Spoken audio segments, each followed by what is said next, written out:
Դպրոցը նաև դժվար դասյակով եւ վարքային շեղում ունեցող երեխաների հատուկ դպրոց է։ Ու այնտեղ եթե այդ երեխեքը մնում են դուրս, որտեղ իրենք ոչ առողջապես եւ մնացած բանով չեն համապատասխանում փոքր մհերի ստանդարտներին։ Այս դեպքում համ աշխատողներին են դուրս թողում, համ երեխաներին։ Դե լավ, աշխատողները միտեղ ջանդան գոր հազար ներողություն,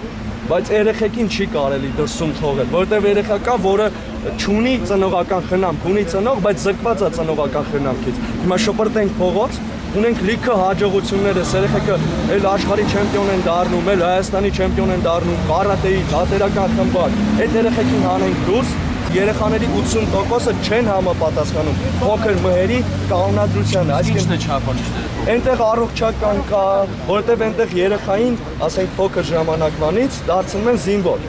Չանդրադառնանք այն հարցին, որ դա նաև հակամանկավարժական է, որովհետև չի կարելի երեխայից խլել մանկությունը։ Այսօր մենք ունենք պաստառներ, որ ասում ենք մի զրկեք երեխաներին մանկության իրավունքից։ 6-րդ դասանի երեխան դեռ պիտի ձմեռ պապիկից նվեր սպասի, ոչ թե ամբողջ օրը հավսարզգազ տանի։ Այս է խնդիրը, մենք հիմա խնդրում ենք,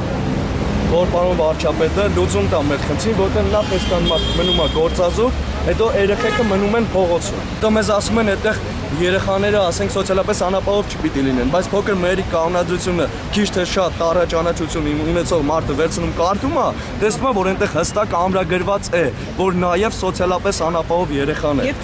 Եվ ծնողազուրկ։ Այս դեպքում եթե մեկին կարելի է, ինչի մյուսին չի կարելի, այս դեպքում ես ինձ որպես քաղաքացի իրավունք եմ վերապահում մտածել, որ տարածքի խնդիր կա։ Ուղղակի դպրոցը հրաշալի տարածք է, որ մարդիկ կարող են իրենց բիզնես ծրագրերն անել։ Ուրեմն խնդրում ենք պարոն վարչապետին, որ մեր հարցին լուծում տա, հարգելով Հայաստանի Հանրապետությունը, հարգելով հայոց պետականությունը, խնդրում ենք մեր հարցին տալ լուծում։